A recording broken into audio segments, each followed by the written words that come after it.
In 2025, the U.S. is cracking down on immigration, and millions could be affected, from students and workers to long-term residents. Why now?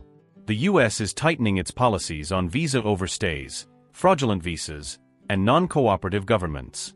Some individuals are being forced to leave with as little as 30 days' notice, while others are detained without warning. Could your country be on this list? Let's uncover what's really happening and why. The country ranked number 1 on this list might completely change your perspective on immigration. Number 7. Vietnam. Alright, let's kick this off with Vietnam. When I first saw Vietnam on this deportation list, my mind immediately went to the stories I've heard, like that of Linh. Linh came to the U.S. back in 2010 on a student visa, hoping for a better life. She excelled in her studies, graduating with honors, but finding a sponsored job was harder than she ever imagined. Her visa expired, and with family back home depending on her, she made the agonizing decision to overstay. She found work in a bustling nail salon in California, sending every spare dollar back to her parents and younger siblings. For years, she was the silent backbone of her family, working tirelessly, always looking over her shoulder. Now, with this 2025 crackdown, stories like Linh's are becoming heartbreakingly common. In 2024 alone, we saw over 12,000 visa violations from Vietnamese nationals, with visa overstays being the main culprit. Think about that for a second. 12,000 lives potentially upended.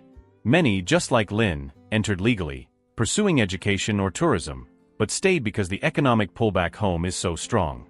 They want to work, to send remittances, to seek better living conditions. But U.S. authorities see it as a growing burden on the immigration system. It's a classic catch-22, isn't it? People seeking opportunity, and then being penalized for it. What makes it even more frustrating is the lack of cooperation from some governments. Vietnam has been accused of delaying the process of taking back its deported citizens. I mean, can you imagine? You're detained, your future hanging by a thread, and then you're stuck in limbo for months because of bureaucratic red tape between countries.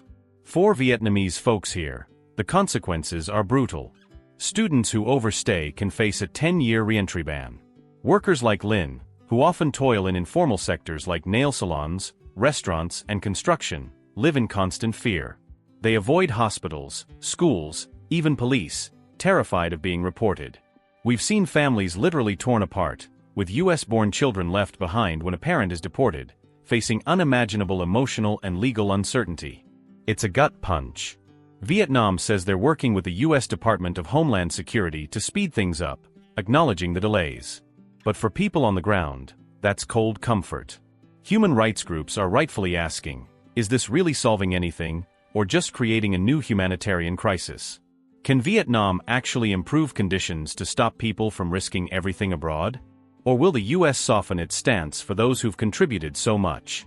It's a complex web, and there's no easy answer. But one thing is clear, the human cost is immense. Number 6. Malaysia. Next up, Malaysia.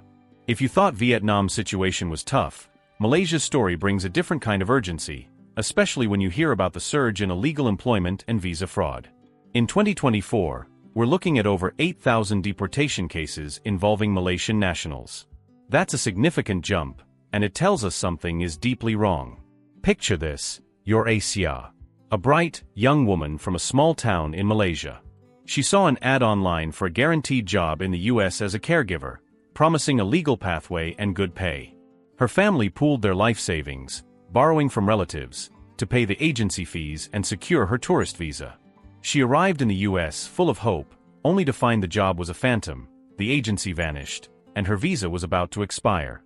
Desperate, Aisyah took an undocumented caregiving job, working long hours for meager pay, sending money back home, always on edge, always fearing the knock on the door. This story, or variations of it, is alarmingly common. Many Malaysians enter the U.S. legally, but end up working without authorization to support their families or cover living costs. Even more concerning is the rise in fake documents, forged job offers, fraudulent school admissions. U.S. officials are calling it a serious risk to immigration control. And just like with Vietnam, Malaysia has been slow to confirm identities and accept its deported citizens back, a problem that IC has flagged repeatedly. Can you imagine being Aisyah, caught in this impossible situation, stuck in a U.S. detention center for weeks or months because your own government is dragging its feet on paperwork. It's soul-crushing. The consequences are dire: immediate removal orders, 10-year reentry bans.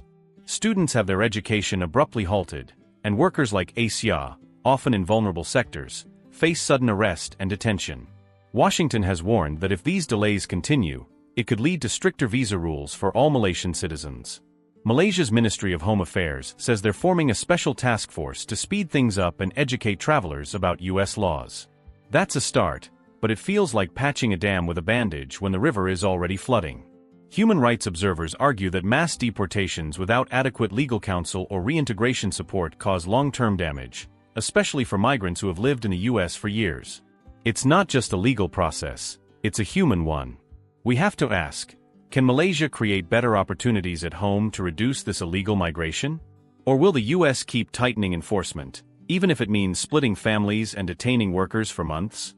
What happens when an entire visa system is built on false promises, leaving people like Aisyah in an impossible bind? This is heavy stuff, I know. It's easy to feel overwhelmed, but understanding these stories is the first step to making a difference. If these insights are making you think, hitting that like button really helps us spread the word and keep this conversation going. And if you want to stay in the loop, make sure to subscribe to our channel. We'll keep digging into these critical issues and bringing you the facts you need. Number 5. Mongolia. Now, let's shift our focus to Mongolia. This one's a bit of a curveball for many, because Mongolia isn't typically top of mind when we talk about large-scale immigration to the U.S. But here's the kicker. The percentage increase in deportations from Mongolia jumped over 60% in just 1 year for 2025. That's a massive red flag for U.S. immigration officials, and it should be for us too. Think about Battulga. He's a young man from Ulaanbaatar. Back home, job prospects were bleak. He saw friends struggle, talented individuals unable to find work that paid enough to support a family. So when an acquaintance told him about a guaranteed job opportunity in the U.S. if he could just get a tourist visa and then convert it, Battulga saw a glimmer of hope. He entered the U.S. legally, but like many, his intentions were misrepresented. He planned to stay and work, not just sightsee. He found himself working in a small remote construction crew, sending every dollar home, dreaming of the day he could bring his family over. The biggest issue flagged here is visa fraud. U.S. authorities have reported a sharp rise in Mongolian nationals using fake documents, forged employment letters, student admissions that don't lead to real education. And then there's the visa overstaying. Many Mongolians enter legally but remain after their visas expire, driven by the low job prospects in Mongolia and the sheer hope of earning more abroad. It's a cycle of desperation, where people take huge risks just to provide for their loved ones. For overstayers like Battulga, the outcome is harsh: a removal order, a multi-year ban from reentry, and often detention while awaiting deportation. Battulga was held in an Insyd facility for over 90 days simply because of delays in travel paperwork from Mongolia. Can you imagine that agonizing wait, disconnected from the world, knowing your family back home is counting on you? This creates a ripple effect. Families in the U.S. are disrupted, the remittances that so many Mongolian families rely on stop abruptly, and students are forced to abandon their studies. U.S. officials have criticized Mongolia for being slow to accept deported citizens, citing administrative hurdles like difficulty verifying identity documents or lack of embassy staff. But Washington isn't playing around, warning that continued delays could affect visa access and diplomatic relations. Mongolia's government has promised reform, even creating a new digital database to speed up verification. But rights groups argue that the focus needs to be on prevention, not just repatriation. Are we doing enough to protect people like Battulga from falling prey to fake visa agents and overseas labor scams? Or are we entering an era where even smaller countries, with less migration volume, face harsh crackdowns simply because they're easier targets? It's a chilling thought. Number 4. Nepal. Now let's talk about Nepal, a country that has become a growing concern in this 2025 deportation wave. What strikes me immediately are the new highs in illegal border crossings and visa overstays. In 2024 alone, U.S. authorities flagged over 6,500 violations involving Nepali nationals. That's a dramatic spike, especially for a country that already has limited legal migration pathways.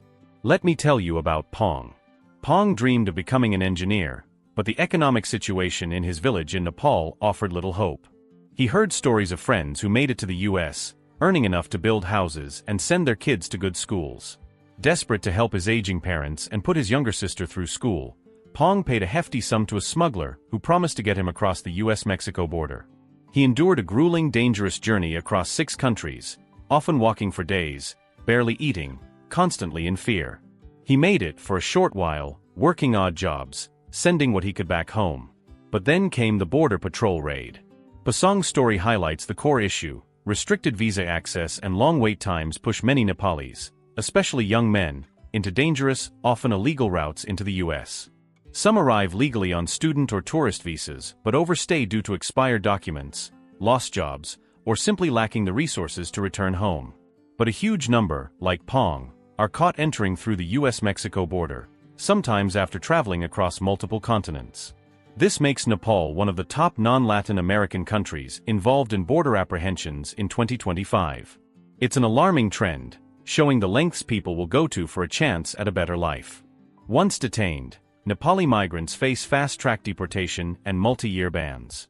Students lose access to education, and workers are ripped from the jobs they depend on to support families back home. And here's a hard fact: since many Nepali households rely heavily on remittances, even one deportation can have devastating ripple effects on entire villages. Imagine a whole community struggling because one person, who was their main source of income, is suddenly gone. Worse still, the delays continue. Individuals get stuck in U.S. detention centers for months because Nepal's Ministry of Foreign Affairs is slow to issue travel clearance. The U.S. has formally requested Nepal to streamline this process, and Kathmandu has acknowledged the issue, pledging more staff. But rights groups argue that both sides are missing the real root problem: the lack of legal migration opportunities. As one Nepali human rights worker put it, when legal options are closed and deportations become routine, people don't stop migrating, they just take more dangerous paths. This resonated deeply with me. It's not just about stopping illegal migration, it's about understanding why people are forced into it. Can Nepal create better domestic job prospects? And should the U.S. re-examine how it treats low-income, low-risk migrants who overstayed out of necessity, not fraud? If economic migration becomes criminalized, what happens to countries like Nepal and the people caught in between? It's a global dilemma playing out in individual lives. If you're finding these stories impactful and want to stay informed about these crucial global issues, don't forget to subscribe to our channel. We're committed to bringing you the facts and amplifying the voices that need to be heard. Number 3. India. Okay, let's talk about India. This one hits different, doesn't it? India has always been seen as a key U.S. partner, a massive source of skilled migrants who power so much of our tech and innovation sectors. But now, we're seeing tens of thousands of Indian nationals targeted for deportation in 2025. While many follow legal pathways, visa fraud and overstays have reached levels that U.S. officials now call systemic. This isn't just about a few bad apples. It's a deeply ingrained problem. Let me introduce you to Rohan. Rohan was a brilliant software engineer in Hyderabad, dreaming of Silicon Valley. He applied for countless H-1B visas, only to be rejected time and again due to the lottery system. Frustrated, he fell prey to a consultant who promised a shortcut: enroll in a university that would get him a student visa, then he could figure out the work part later. Rohan arrived, full of hope, only to find the university was a sham, a visa mill with no real classes or faculty. He ended up working cash jobs, living in fear, his once bright future clouded by the constant threat of being caught. Rohan's story perfectly illustrates two major issues here: student visa abuse and H-1B fraud. Many Indian nationals arrive on student visas but enroll in unaccredited or sham universities, institutions that exist solely to provide legal cover for entry into the U.S. without offering real education. They're called pay-to-stay schools. Others never even attend class, working illegally to recoup their migration costs. And then there's the abuse of the H-1B skilled worker visa. U.S. authorities have uncovered cases where fake tech companies were created just to sponsor visa applications, allowing individuals to enter without a real job waiting for them. It's a sophisticated web of deceit that undermines the entire system. According to Aisyah, over 15,000 Indian nationals are under review for possible removal in 2025, many tied to fraudulent paperwork. The impact is severe. Once caught, individuals face detention, deportation, and bans from re-entry for up to 10 years. Imagine Rohan, midway through what he thought was a legitimate path, losing everything: his tuition, his income, his dreams, and being separated from family members back home. The fear is palpable. Some Indian migrants are now skipping classes, avoiding hospitals, or staying underground to avoid IC tracking, even those who are here legally but feel they might be mistakenly targeted. It's a climate of suspicion. The Indian government has urged the U.S. to distinguish between intentional fraud and minor violations, stating it's committed to assisting genuine students and professionals, but also warning citizens not to fall for unlicensed immigration agents and fake job offers. But U.S. lawmakers argue that these loopholes must be closed, even if it means higher scrutiny for all Indian nationals. Is this just immigration enforcement, or has it become a crackdown on an entire community? Can the U.S. restore trust with Indian migrants while still securing its borders? It's a tightrope walk with high stakes for countless individuals. Number 2. Philippines. Next, we have the Philippines, a country deeply intertwined with the U.S. through family, history, and a strong tradition of migration, especially in the healthcare and caregiving sectors. But in 2025, the Philippines ranks among the top Asian countries affected by U.S. deportations, with over 20,000 Filipinos now facing removal orders. When I read that number, it really hit me, thinking about all the Filipino communities thriving across the U.S., many built on the backbone of caregivers and domestic workers. Let's talk about Elena. Elena came to the U.S. on a tourist visa years ago, hoping to visit her sister. But while here, she saw the immense need for caregivers for the elderly. She had a heart of gold and a natural talent for caring. An opportunity arose to work for an American family, a sweet elderly couple who truly needed her help. She started working, initially with a temporary work visa, but as their health declined, she couldn't leave them. Her visa expired, but she stayed, dedicating herself to their care, becoming like family to them. She sent nearly all her earnings home to support her children and grandchildren in the Philippines, dreaming of the day they could all be together. Elena's story isn't unique. The main reasons for these deportations are visa overstays and undocumented labor. Many Filipinos arrive on tourist, fiancé, or temporary work visas, but after settling into caregiving, nursing, or housekeeping jobs, they often stay beyond their legal limits, driven by the desire to support their families back home. Some are even victims of illegal recruitment schemes, promised legal jobs only to arrive with no paperwork and no protection. In 2025, the U.S. has expanded workplace raids and immigration audits, directly targeting sectors like caregiving where undocumented Filipinos are heavily concentrated. This has already triggered a 30% spike in deportation notices compared to 2023. For people like Elena, deportation means being torn from the only home they've known for decades. Imagine spending 10 or 15 years caring for an American family, dedicating your life to them, only to face removal with no pension, no healthcare, no safety net. It's an injustice that goes beyond legal technicalities. And the fear is spreading even within legal immigrant circles. Even those with green cards or temporary protection status are reporting fewer hospital visits and avoiding authorities, terrified that a minor paperwork error could trigger an investigation. Families are being divided, with U.S.-born children left behind while undocumented parents are flown back to Manila, often without notice or legal aid. Washington has warned that future visa access for Filipinos may be restricted unless the Philippine government improves cooperation on deportation processing, criticizing delays in issuing travel documents that prolong detention periods. Manila has pledged to streamline coordination, but Filipino human rights groups are raising the alarm, saying these mass deportations are happening without due process or support for repatriated workers. Should immigration law override the humanitarian concern for caregivers who have quietly held families together in the U.S.? And can the Philippines truly protect its citizens abroad, or is it falling behind in a system that seems to criminalize poverty? When labor becomes disposable, what happens to the people who silently contribute so much? It's a question we all need to wrestle with. This is heavy, I know. Each story, each number, represents a life turned upside down. It's so important that we don't just consume this information, but truly understand its real-world consequences. If you're feeling the weight of these stories and want to keep this vital conversation going, please smash that like button right now, subscribe to our channel for more deep dives, and hit the notification bell so you don't miss our next update. Number 1. China. And finally, topping our list for 2025 is China.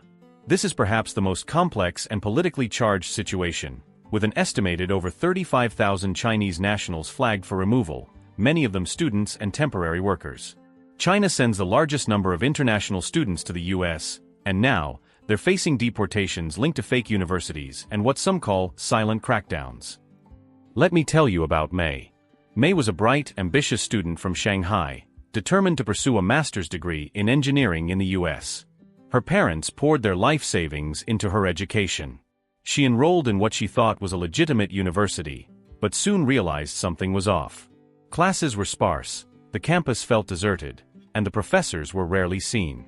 It was a classic sham university, designed only to issue I-20 forms, student visa documents, not actual education.